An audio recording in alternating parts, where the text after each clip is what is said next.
Hello, I'm just in the process of recording this week's Property Development Live podcast. But I thought I'd take a moment out to discuss a podcast we recorded a couple of weeks ago called Meet the Developer. In that podcast, we had a short interview with each one of the developers, and it's had a really good response, but particularly one of our developers, who is a frontline worker called Sonny. People were really interested in Sonny's backstory. We're lucky that in the can we have a video recorded interview with Sonny from the 17th of February, and I thought I would share that with you today. Please enjoy the video.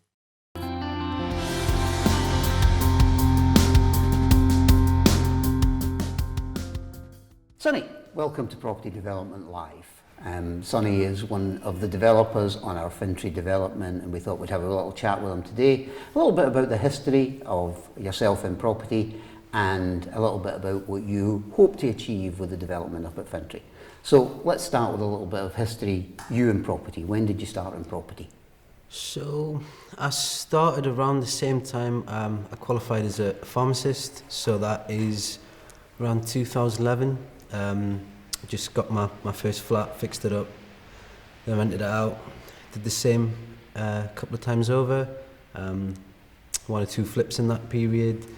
And then in that time also I went to Asia and invested in some agricultural land with a pal of mine at the time. So yeah, relatively successful, but nothing kind of life-changing. And what is it about property that drew you to property in the first place? I mean, of all the different businesses you could have got involved in, why did you choose to get involved in property? Well, I tried initially to get into the pharmaceutical sector because obviously that's what I'm trained in, but the barriers to entry were quite high, and I needed too much capital to really get started in that. And I just thought property was another way that I could kind of achieve the same kind of results, but there wasn't those barriers to entry that there was obtaining a pharmacy license. Mm-hmm. And I think it's one of the things that many people see about property is that it's an easy way to borrow money, and it's seen as a kind of an easy way into business. Have you found it an easy way into business? No, not at all. And you know, not that I ever found my pharmacy job too stressful, want to leave it. You know, it can be quite a stressful industry to work in, particularly, you know, I've worked in hospitals and stuff like that, and that can be quite tight. But the property stuff has been tenfold more stressful than I ever found my working career as a pharmacist. And I think that's one of the things that people perceive about property, that it's fairly simple, that anyone can do it, and you've been in it for a few years now. Have you found any of those to be true? It's simple and anyone can do it. I think it can be simple, but it will be difficult. And I do think that anyone can do it, you know. I don't think it's rocket science, but, you know, you've got to be willing to put the work in and a lot of research, but I don't think it's beyond anyone's capabilities. So you're now doing full-scale development, a new build house. This is your first ever new build house. Yeah, never done anything like this before. So what attracted you to the idea of a new build house? Well, the new build, I feel like to make any serious money, the stuff I was doing was not going to work. The refurbs, the buy-to-sells, it was bits of money, but it wasn't life-changing. And I think going forward, to make the larger, bigger sums of capital, it had to be in construction, in new build particularly. I always think of property as kind of twofold. I think one side is what I call drips in the bucket. It's small rental income that takes a long time to add up. It can add up to a substantial amount of money, but it can take a very long time. You have some rental property, I believe, yes? Yeah. And have you found that yourself? Yeah, I have. I found it's, like you said, it's kind of, you know, it's drip, and if you get a few, the drips become bigger, and it can alleviate some of the, some of the day-to-day hindrances. For example, to take on this other project, I've handed in my notice, and although the rental income it's not, vast sums every month. It's been enough for me to look at other options, but that's took a long time. I've had the rental properties for 7 or 8 years, and that's only starting to come about now. But what you want to move to now is what I call making chunks of money. Yeah, capital. Big, large chunks of capital, which you can then reinvest. Yeah, absolutely. That was it, because you can do the buy-to-let thing, and you can get another flat and take ages and get another flat. But I just thought it made more sense to build up a large sum of capital and then do a project in which is bringing you a substantial, I guess, revenue monthly, rather than these little drips and drabs which I've had, for the last few years. And why this particular project? Well, I guess there was a few things, because I was looking for some time, a good number of months, and was looking at land and some conversion projects. But when this one come about, there was a few things. So I guess one, that the locality was within an hour, and that's a big deal, because you've got to be on site every day. And the other thing was that it, on paper, it looked from the due diligence me and my partner could do on it. It looked like it stacked up. It looked like there was enough margin if we didn't quite know everything inside out, and something came up we hadn't anticipated, which is likely to happen, we'd come out the other end okay. And the other two big things were that someone like yourself was involved.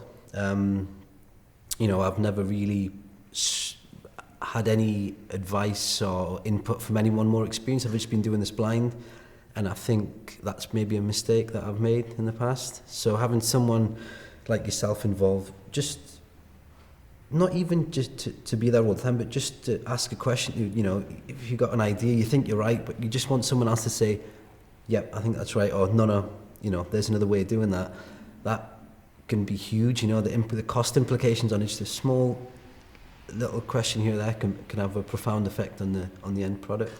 And those are the main ones. And then I guess the other thing was, although we're just building the one unit, there's the three of the developers, so a lot of the decisions will be done together as if it's going to be for 5 units. So although I'm just building the one unit, it's like I'm getting the experience for building 5, and the cost savings. The cost savings, yeah, the economies of scale. We're all building up the same material, installing drainage, heating solutions, power, the remediation process, all these things which I just would never have an opportunity to do if I was just building a single unit on a flat piece of land somewhere.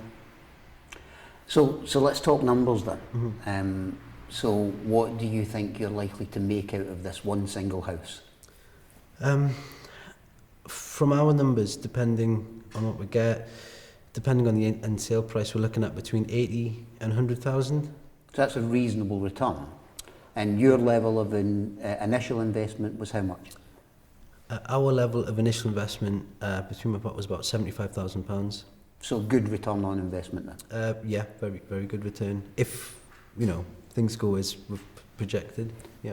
But I think what you were saying is that even if things don't go as projected and you make some mistakes, because it is your first development, there's still a large enough sum there that even if you make £80,000, that's still a reasonable return. Yeah. I think we'd have to be, pretty hard pressed to not make any money out of it. It's just a question of how much. Yeah, absolutely. And what timescale do you think? We're thinking the guts of a year, maybe 9 to 12 months. Okay. So, do you mind sharing how you've funded this so far and how you intend to fund it going forward? Not at all. So, me and a close friendly group, we've kind of doing it together. So we put in half of the 75,000 each, and we've got that. And then we didn't know exactly how we were going to fund the build, but we just knew that we'd find a way. So at the moment, we've secured a small, maybe the first phase of the construction, through JV funding, just through telling people what we're doing, and people have come out and, you know, we've had conversations about what kind of returns it could potentially offer them, and it's been quite promising. So we've got part of it. So you've got the first phase. Yep. Do you mind if I asked how much that is? The first phase, we've got about 40,000 there, just to get the groundworks in, get it started. So that should kind of get you to wind and watertight, as they would say in development, which is essentially the frame up, the windows in, the roof on, and then kind of you would have essentially a house. Yeah. And in terms of moving forward with that, you're hoping to do the same? You're hoping to JV fund that? Yeah, we're pretty confident that we'll find that, you know, because we've looked at bridging, and it makes sense to do it through JV. It's a bit more flexible. I also think it also makes a lot of sense to kind of to share the wealth with ordinary people rather than some huge organisation that's going to charge you probably, you know, 10, 12, 14%. Yeah. It's giving other people the opportunity to kind of get involved as well. Yeah. And are you quite keen, as you learn this process, that you bring other people in as JV partners and they can learn the process along with you? Absolutely, yeah. I mean, that was was one of our close friends actually that wanted to get involved, because he's actually in a similar position where his job's not offering him the fulfillment he wants, and he's actually looking at getting into the property. He's done a little bit himself, and he actually came up to the site. I think you had a little chat with yourself, and he was really interested, and he probably wants to do a self-build himself.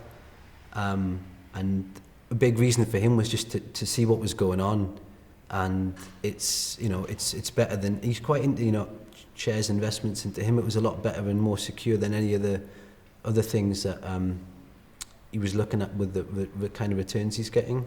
So that would be a great opportunity for a JV partner then, is to come in and not only make a reasonable return on their investment, but also to kind of share the journey with you as you go through and build that first house. They can share that journey, and if they wanted to maybe do development themselves at some point in time, then they've got that experience level, but without doing it firsthand. Yeah, absolutely, because, you know, like the investor that we've got, he's from Newcastle, where I'm originally from, but he's making trips up, and he's quite interested to get involved at various points in the build, and that'll be the same for anyone, I guess, that we kind of share the project with. So, if you were to do that, and these videos go out, are you quite happy for people to contact you through the Facebook page and through the YouTube channel, so that you can have initial discussions about maybe investing in your project? Yeah, more than happy. You know, if people want to get involved by any means, even if they don't want to invest, they just want to come and have a look and have a word and see what we're doing, then by all means, they're more than welcome to. Fantastic. Well, listen, Sonny, this will be the first of many interviews. I'm glad you've came along on the project, and I'm glad you came along today in front of the cameras and in front of the sound guy, and put yourself through this, right, to share with other people what it's like to be involved in a real project, right? You've been involved now for a couple of months. Just finish on what your biggest learning is to date. Wow, it's been so many in such a short period of time.